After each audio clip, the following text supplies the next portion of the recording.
Welcome to the Mindset Mile podcast, the show that'll leave you empowered to take action towards becoming the turned up version of your already awesome self.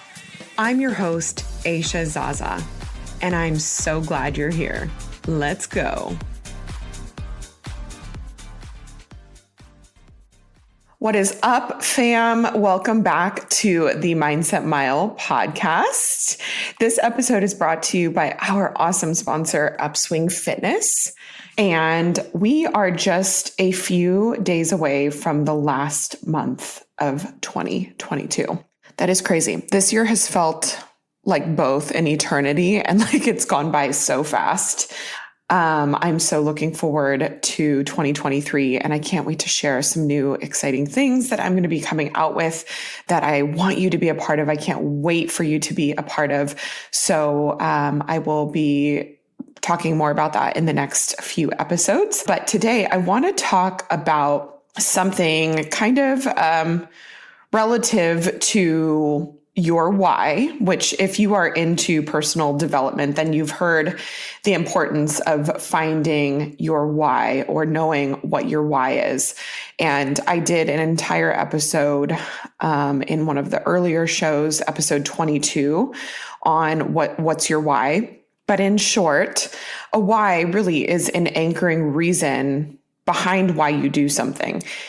Your why should tap into energy you didn't know you had. And your why gives you clarity you didn't see with before. And it should give you motivation because you have a bigger purpose. If you don't have a reason why you're doing something, then it's going to be very, very easy to stop doing something, whether that is developing a new habit or sticking with a new exercise routine. If you're doing it without really a big reason, it's going to be super easy to stop when the going gets kind of tough. So recently I saw a meme online that said, "What's your because?" And I wish I would have saved it because I actually scrolled right past it and I read it and I thought, oh, that's kind of an interesting question, but I didn't read the caption. I don't remember who posted it. But since seeing it, this question has been lingering in my mind and it has got my wheels spinning about how finding the because to your why is even more compelling than your why itself. And here's why I think that. I've spoken with many people about what their why is in terms of what motivates them to make change or to create another stream of income, etc. And among the many wonderful reasons why I hear, a lot of times people reference their children or their family as their why. So for instance, they want to make more money so they can have more time with their kids or provide their kids with things in life they didn't have as a child. Or if money is a driving factor as to why someone is starting a side business, I often hear that their why is to be able to take financial care of their aging parents. So many more money examples are driven by more travel, to buy better quality food, etc. So, everyone's why is very specific to them, but those are just in general the main reasons that I hear. But ironically, people's why often becomes their excuse as to why they can't do something. So let's say they want more time with their kids, and that is why they are starting this side business.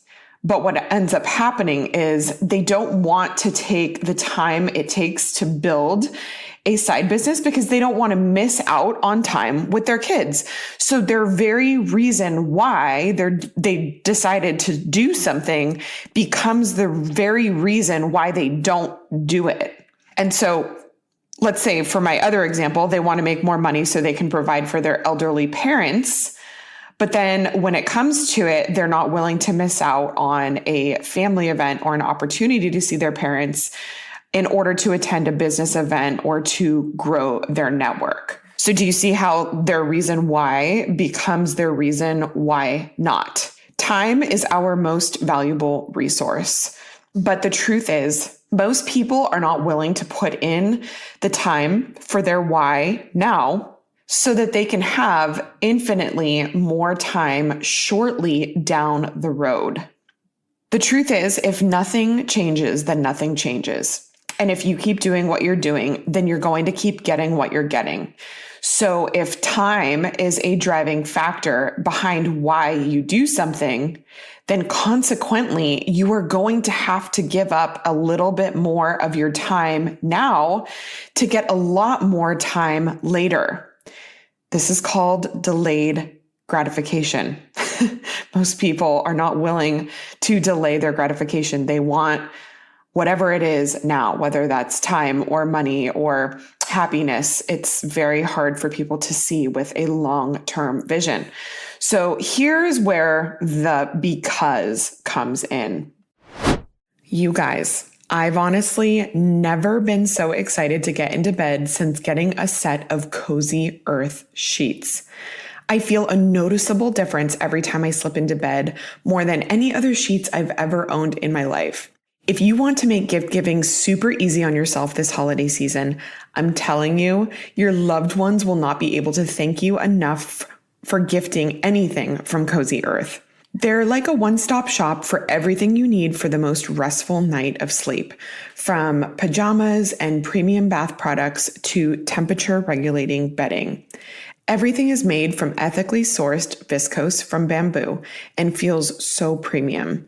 And I'm so excited to share that Cozy Earth is giving Mindset Mile listeners 40% off your entire purchase when you use the code Mindset Mile. Treat yourself or give the gift of Cozy Earth this holiday season. That's 40% off site-wide when you use code Mindset Mile. Your because is going to reveal the importance of your why and drive you to realize why you can't not follow through with what you say you want to do. So here's an example of how to find your because based on just a couple of the main general examples I used before. So let's say I'm asking someone, why do you want to start a side business? And the answer is to make more money. Well, why do you want to make more money? So that I can replace my full-time income and have more time with your kids. Well, let's say I ask, well, why do you want more time with your kids? So the answer might be, because I don't want them to grow up only spending evenings and weekends with them because I was working a job I didn't love, but needed to provide for my family. So the because is that you are afraid to miss out on precious time with your children you will never get back. Another example is maybe I'm asking someone, why do you want to change your relationship with food and start exercising regularly? And a typical answer is to lose weight. Well, why do you want to lose weight? The answer could be, or might be, because I have high blood pressure and other health issues that are attributed to being overweight. So a responding question might be, why is it important to you to lower your blood pressure? Well, because I want to live a long and healthy life so I can be around for my grandchildren and be able to be mobile and play with them on the floor. So do you see how the because behind the why is so much more compelling than the why itself? The why in the first example is to make more money. But why is making more money important? Well, because it allows that person time freedom they wouldn't otherwise have if they kept doing their full-time job that would continue providing them with what they've always gotten.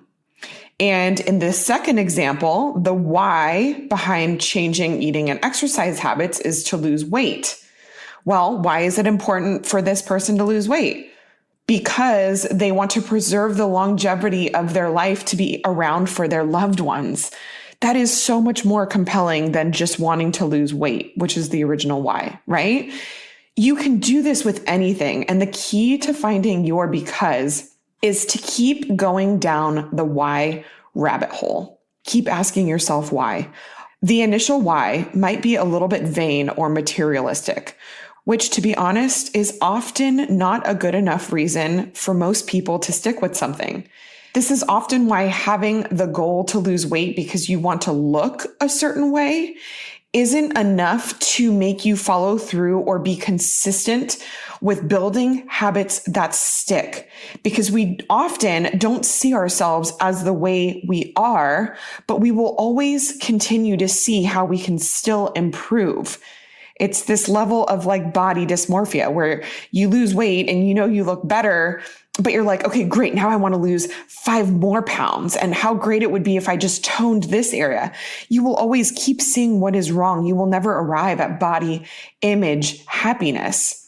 But then when you look back, 2 years from now at these photos where you're like, dang, I looked amazing. Why didn't I appreciate that? It's because you don't see yourself as you are when the goal is just to look a certain way. You will always keep chasing this image of how you want to look when your body is the way that it is, and it should be appreciated at every stage. It's why making more money only relieves financial stress if you keep living below your means. But often when people make more money, they just spend more and their income becomes relative to their lifestyle. So what's really going to drive you behind your reasons why is your reason because. So when you start fulfilling some of your becauses, the effort and time something is going to take you becomes so worth it. And you will see that the short-term sacrifices pale in comparison to the long-term gain. So I want to challenge you. What is your because? Why are you doing the things that you're doing in your fitness, with your eating habits, with your family, with the way that you think? Continuously ask yourself why, and you will lead yourself to the greater reason, which is your because. I hope this episode served you big. If it did, please tag me on social media at Aisha Zaza. Please send this episode, give the podcast a rating, and I will see you next week, my friend. Until then, make it a great day.